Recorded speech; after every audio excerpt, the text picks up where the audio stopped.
प्रार्थना करें। सर्वशक्तिमान दयालु पिता परमेश्वर, आपने हमसे वादा किया है कि जहां 2 या 3 मेरे नाम से इकट्ठे हों, मैं उनका मांगा वर दूंगा। इस समय हम सपरिवार आपके पवित्र वेदी के निकट आते हैं, हमारे मनों को शुद्ध कर कि आत्मा की सच्चाई से हम आपकी आराधना स्तुति कर सकें, हमारे प्रभु यीशु ख्रिस्ट के द्वारा। आमीन।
सबों को यीशु सहाय परमेश्वर पिता का धन्यवाद हो कि अब तक और जैसा समय हम लोगों के साथ चल रहा है, हम लॉकडाउन में हैं और इस कोविड-19 की महामारी से गुजर रहे हैं और अब तक हम परमेश्वर के द्वारा जीवित पाया जाते हैं, इसके लिए हम परमेश्वर का धन्यवाद देंगे।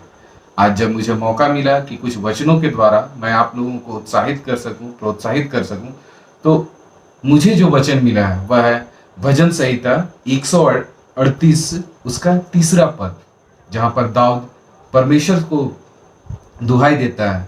भजन संहिता 138 और उसके 3 पद में लिखता है, जिस दिन मैंने पुकारा उसी दिन तूने मेरी सुन ली और मुझ में बल देकर हिया बंधाया। आइए हम प्रार्थना करें। सर्वशक्तिमान अनुग्रहकारी पिता परमेश्वर, प्रभु से फिर से हम आपके नजदीक आते हैं कि प्रभु इस समय में, जिस समय में आपने हमारी मदद की है, हर प्रकार से हमें संभाल करके सुरक्षित रखा है, इसके लिए हम आपका धन्यवाद करते हैं।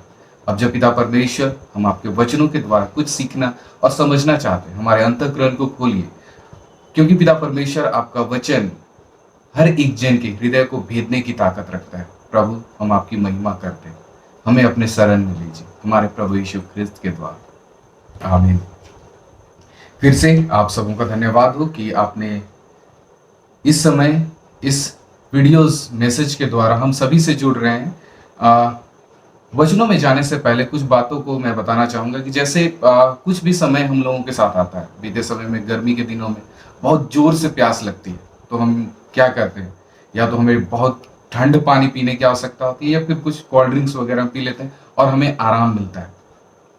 इसी तरह दाऊद के जीवन में भी बहुत सारी दिक्कतें आई, लोगों के द्वारा दिक्कत आया, दूसरों के द्वारा दिक्कत आया।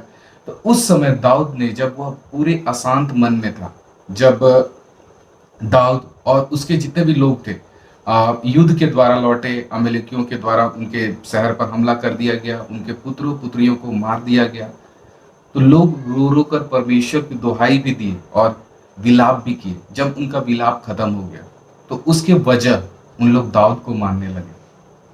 और वचन बताता है, दूसरा सामुएल, पहला सामुएल 30 अध्याय 6 पद में वचन हमें बताता है, और दाऊद बड़े संकट में पड़ा क्योंकि लोग अपने बेटे बेटियों के कारण बहुत शोकित होकर उस पर पथराव करने की चर्चा कर रहे थे, परंतु दाऊद ने अपने परमेश्वर यहोवा को स्मरण करके हियाव बांधा। जब उस पर समस्याएं आई, दाऊद के ऊपर जब भी समस्याएं आई, तो वह समस्याओं से भागा नहीं, या तो फिर उस समस्या को लेकर के वह कभी निराश नहीं हुआ, अपने आप को अशांत महसूस नहीं किया, उसने परमेश्वर को याद किया। इसी चीज को यहाँ पर परमेश्वर की कृपा के लिए धन्यवाद की प्रार्थना, अगर हम इसके हेडिंग में जाएंगे 138 वचन में, तो वही कहता है, 3 पद में कहता है कि जिस दिन मैंने पुकारा, दाऊद कह रहा है परमेश्वर को, जिस दिन मैंने पुकारा उस दिन तूने मेरी सुन ली और मुझे बल देकर हियाव बंधाया है।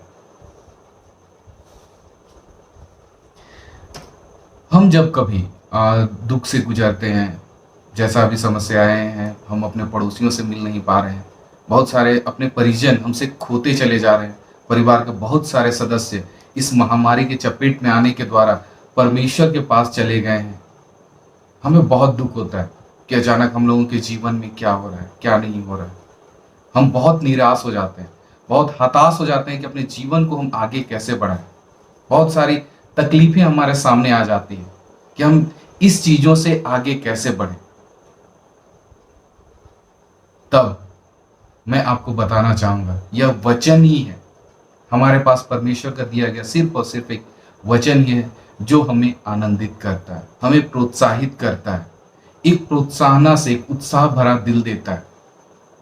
दाऊद भी बहुत सारी तकलीफ से गुजरा, अपने लोगों को मरते हुए देखा, अपने बच्चों को भी मरते हुए देखा, लेकिन उसने परमेश्वर को दुहाई देना नहीं छोड़ा।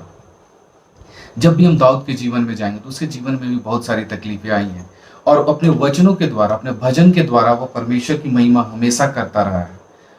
हम भजन देखेंगे, भजन 42 उसका 11 पद में दाऊद कहता है, भजन संहिता 42 उसका 11 पद में, माफ कीजिएगा, भजन संहिता 42 उसका 11 पद, हे मेरे प्राण तू क्यों गिर जाता है, तू अंदर ही अंदर क्यों व्याकुल है, परमेश्वर पर भरोसा रख क्योंकि वह मेरे मुख की चमक और मेरा परमेश्वर है, मैं फिर उसका धन्यवाद करूंगा। वह अपने आप पर हियाव बांधता है, कहने का मतलब अपने आप को उत्साहित करता है, प्रोत्साहित करता है कि परमेश्वर के साथ लौलीन रहे, परमेश्वर के प्यार में आगे बढ़ते जाए, चाहे उसके पास कितना भी दुख आ जाए, कुछ भी आ जाए। हम अय्यूब की जिंदगी से भी सीख सकते हैं, लेकिन वह परमेश्वर के नजदीक रहे, अपने आप को मजबूत करे। जब हम परमेश्वर के लिए अपने आप को मजबूत करते हैं तो हमें किसी चीज की दिक्कत नहीं होती।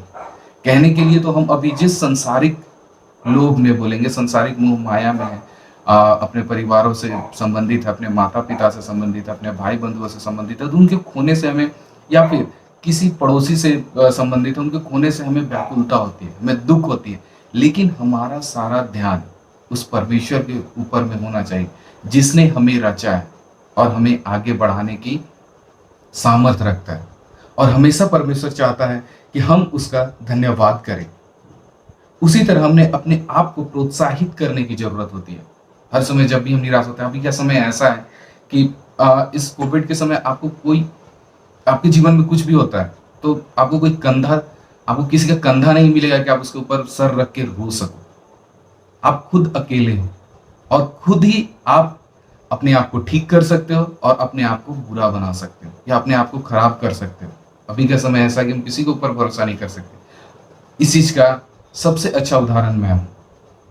मैंने भी हॉस्पिटल में था, अपने भैया को लेकर के, अपने पापा को लेकर के, अपने माँ को भी लेकर के, लेकिन कहीं से कोई मिलने तक नहीं आता है।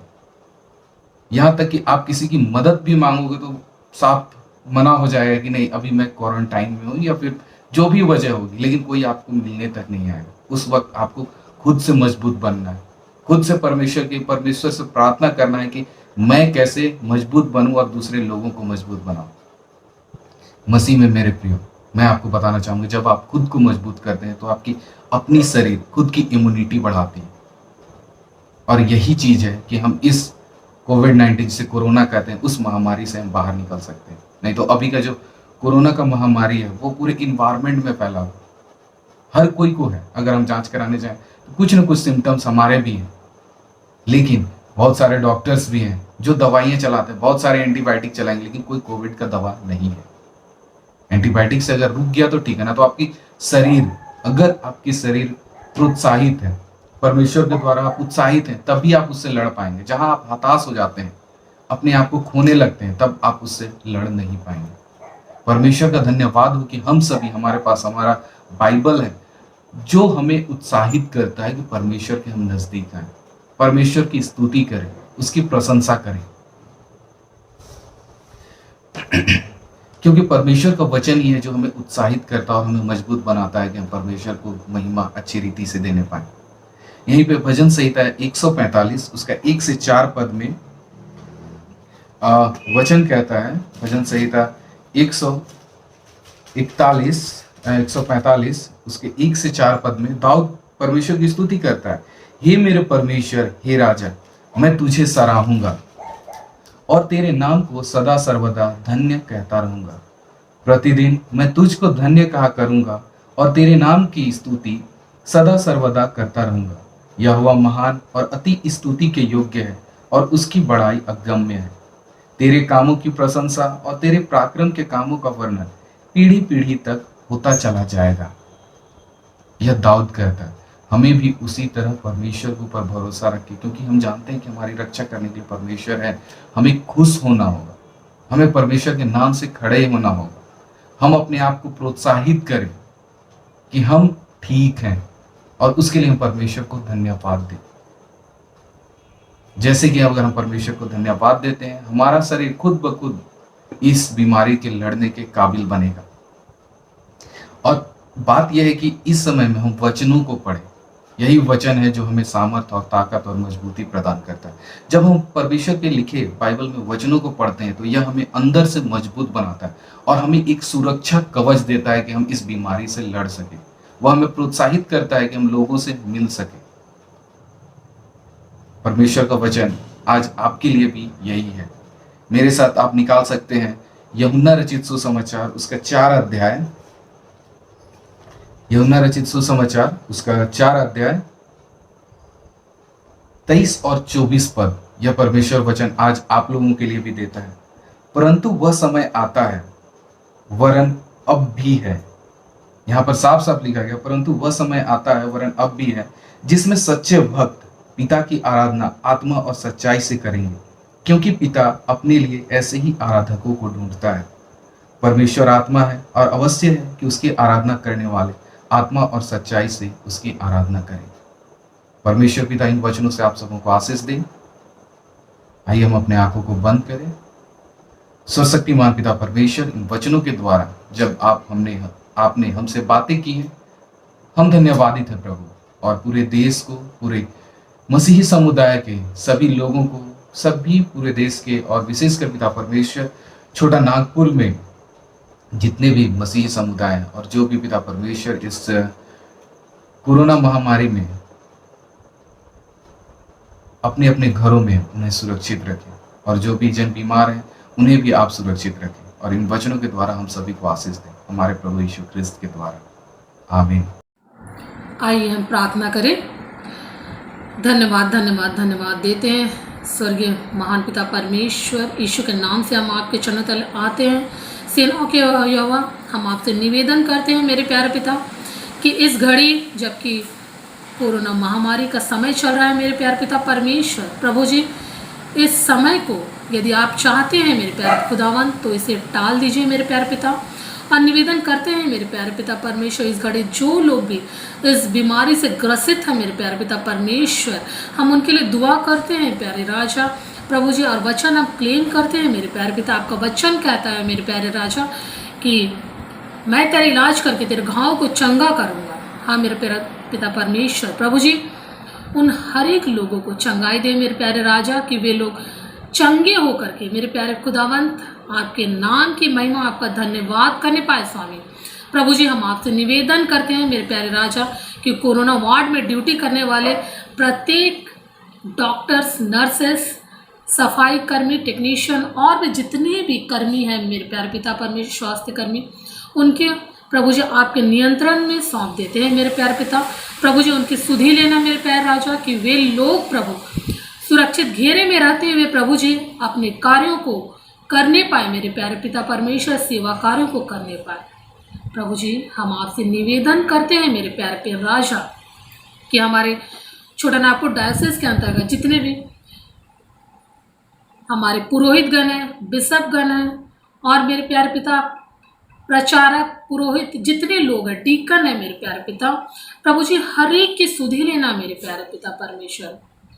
आपका वचन कहता है ना तो दिन को धूप से और ना ही रात की चांदनी से तेरी कुछ हानि होगी। हाँ मेरे प्यारे पिता परमेश्वर, इन लोगों को प्रभु जी दिन और रात मेरे प्यारे पिता आपके सुरक्षित घेरे में सौंपते हैं मेरे प्यारे पिता परमेश्वर, जबकि इन लोग मेरे प्यारे पिता परमेश्वर आपकी कलीसिया का बोझ उठाते हैं मेरे प्यारे राजा। प्रभु जी आपके प्रेम में प्रभु जी ये भरे जाएं मेरे प्यारे पिता परमेश्वर, और भी अधिकारियत से मेरे प्यारे राजा इन्हें और भी आत्मिक रूप से सबल बना और स्वास्थ्य रूप से भी मेरे प्यारे पिता परमेश्वर बलवंत बना मेरे प्यारे पिता परमेश्वर, कि आपकी कलीसिया का भार प्रभु आपके प्रेम में प्रभु जी और भी आपकी कलीसिया की उन्नति के लिए प्रभु जी हर एक कार्य को करने पाए स्वामी। इनके हर एक डीकन, पुरोहित, बिशपगण, पादरियों के परिवार वालों की भी सुधि लेना प्रभु, उन्हें भी सुरक्षित रखना, कुशल से रखना मेरे प्यारे राजा। प्रभु जी आपसे दुआ करते हैं प्रभु जी इन दिनों जो कोई भी प्रभु जी अपनी नौकरियों को खोए हैं मेरे प्यारे पिता, या प्रभु जी अपनी आर्थिक परिस्थितियों से प्रभु जी वे लड़ रहे हैं मेरे प्यारे पिता, प्रभु जी उनकी भी सुधि लेना मेरे प्यारे पिता। हाँ प्रभु जी आप तो उन गौरैयों को भी सुधि लेते हैं प्रभु जी, वे ना तो बोते हैं ना काटते हैं प्रभु, लेकिन आप उन्हें खिलाते पिलाते हैं मेरे प्यारे पिता। हाँ मेरे प्यारे राजा हम आपसे विश्वास करते हैं मेरे प्यारे जिंदा खुदावन कि आप उनकी भी सुधि लेना मेरे प्यारे पिता परमेश्वर।